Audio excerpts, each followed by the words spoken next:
भाई पल पल कसायों के प्रसंग बनेंगे यहाँ, मोही जनों के बीच में सुख शांति है कहाँ। समझ में?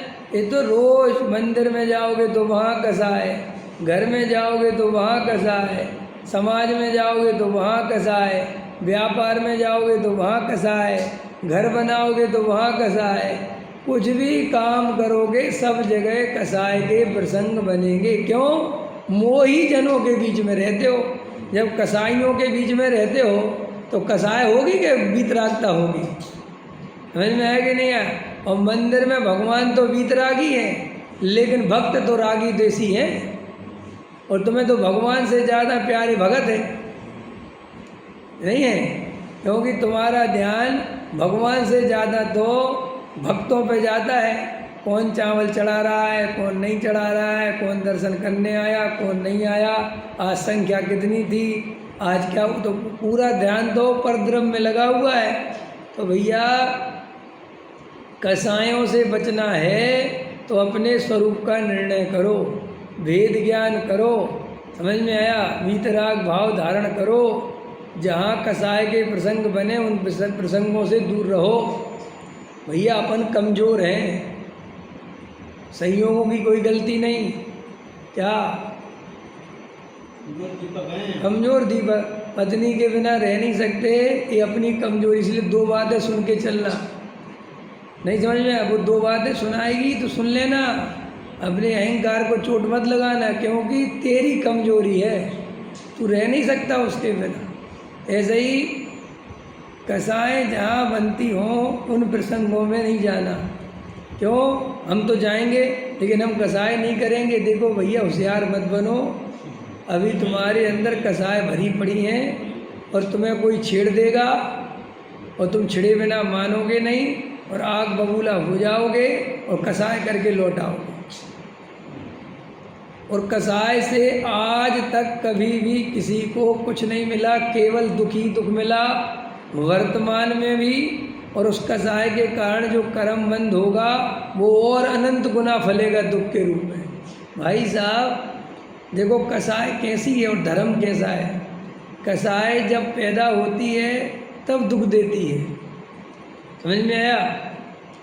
और उससे जो कर्म बंधन होता है वो उससे अनंत गुना दुख देता है। नहीं समझ में आया? समझाऊँ?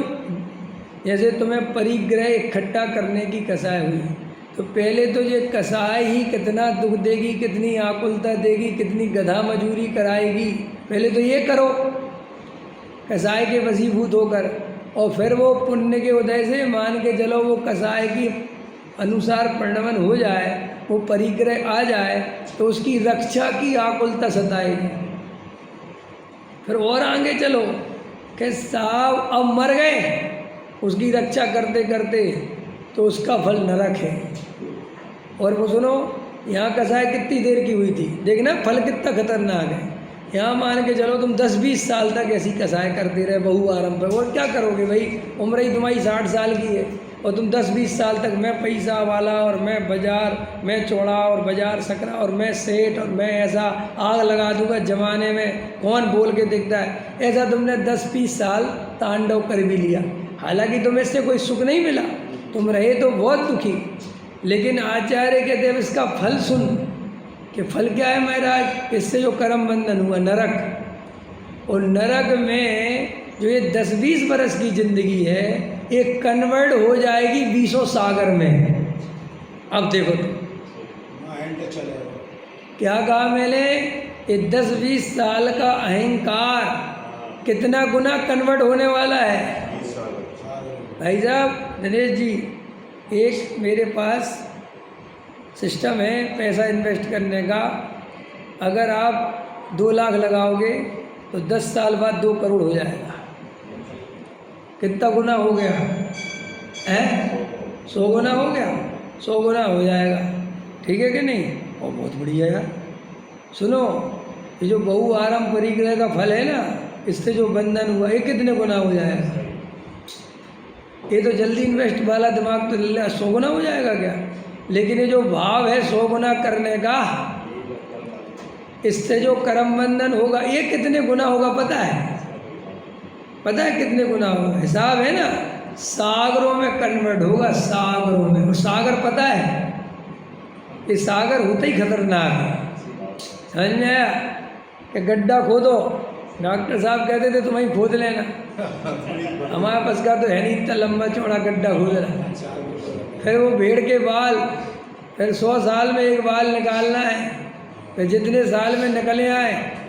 और गड्ढा कोई छोटा मोटा नहीं है, गड्ढा इतना बड़ा है कि पूरी दिल्ली समा जाए। समझ में आया कि नहीं आया? है। और उसमें मेंढक के भाड़ वो छोटे, वो दूसरा टुकड़ा ना हो सके इतना छोटा, और फिर उसमें से एक एक निकालो। 100 साल बाद जब पूरे निकले आए तब एक पल्ले, एक पल्ले। फिर उन करोड़ों पल्लों का करोड़ों पल्लों में गुणा करो तब एक अद्धा पल। फिर करोड़ों अद्धा पल का करोड़ों अद्धा पल में गुणा करो तो फिर एक सागर। अब वो एक सागर क्या होता है इसकी कल्पना तुम्हारे दिमाग में नहीं हो सकती। और वो ये बहु आरंभ परिग्रह और मान आदि के पोषण करने से मिलता है। सोचो, अब नरक जाना हो तो मान आदि का पोषण करना, परिग्रह की भावना बाना। अरे साहब गप्पे हैं, कोई बात नहीं। हर आदमी को हर चीज़ जब जवान होता है, जब उसके अनुसार काम होता है, तो हर अच्छी सीख उसे गप्प लगती है। जब आदमी नया नया जवान होता है, बेटे सिगरेट मत पियो, बेटे शराब मत पियो। अरे तुम बूढ़े हो गए, बेकार की बातें करते, कुछ नहीं होता। कहाँ सुनता है और पीता है, लीवर खराब हो गया, किडनी खराब हो गई, मरने को डला है कि बेटा राम नाम सत्य हो गया, कि पापा तुम्हारी बात मान ली होती। मानते कहाँ बेटा? जब जवानी का नशा होता है मानता कौन है? ऐसे अभी इस पर्याय का ऐसा नशा चढ़ा है, ऐसा नशा चढ़ा है कि सर्वज्ञ को साइड में लगा देते हैं। जिनेंद्र देव की वाणी कानों में पड़ती है, हाँ ठीक है, बात तो सही है, करेंगे पंडित जी, जो आचार्य कुंद भगवान कह रहे, मुनिराज कह रहे, करेंगे। अभी नहीं, अभी थोड़ा देखो, हमारे काम बहुत है, हमारी 3 साइडें चल रही हैं, 200 करोड़ का प्रोजेक्ट है हमारा। हम ऐसा नहीं है, हम सब समझते हैं धर्म, बस ये 200 करोड़ का प्रोजेक्ट हो जाए फिर अपन करेंगे। धर्म तो देखो करना ही है, पंडित जी आए नहीं तो कल। मूर्ख अनंत संसार में रुलेगा तब तुझे समझ में आया। जैसे वो सिगरेट वाला पीने वाला कहता ना, छोड़ देंगे कुछ दिन बाद, छोड़ देंगे, कभी नहीं छूटती। जितनी जितनी पिएगा उतनी उतनी गिरफ्त में जाएगा। ऐसे ही तू पैसा जितना जितना कमाने के पीछे भागेगा, जितना बहु आरंभ परिग्रह के पीछे भागेगा, ये भूख कभी कम नहीं होती। जितना भोगों के पीछे भागेगा, भोगों की एक विशेषता है, जितने भोगो उतने भोगने की और इच्छा बढ़ती है। ऐसा नहीं है कि भोग भोगने से इच्छा घटती है। अजय को बताओ, संसार का सुख कैसा है? एक इच्छा जिसके लिए 5 साल से प्रतीक्षा कर रहे थे, एक इच्छा पूरी हो जाए, इच्छा पूरी हो जाए, इच्छा पूरी हो जाए, एक मकान बन जाए। और मकान बनते ही क्या होता है? वो मकान बनते ही अब इसमें ये काम हो जाए, अब इसमें ये प्रॉब्लम है, अब ये थोड़ा कमी है, ये थोड़ा गलत ले लिया, फिर दूसरी इच्छा है। और सुनो, हर इच्छा पहली इच्छा से ज़्यादा दुख देती है। नहीं समझ में आया? क्या क्या सुख है बताओ? एक इच्छा एक तो बड़ी मुश्किल से पूरी हो गए, वो भी उदय हो तब हो, और बताओ होता पूरी होती नहीं, वो दूसरी चालू हो जाती है और उतनी ही मजबूती से खड़ी हो जाती है। होती है कि नहीं होती? बोलो। जब अपन पढ़ते लिखते हैं तब अपनी इच्छा होती है बस पढ़ लिख जाएंगे तो बढ़िया हो जाएंगे।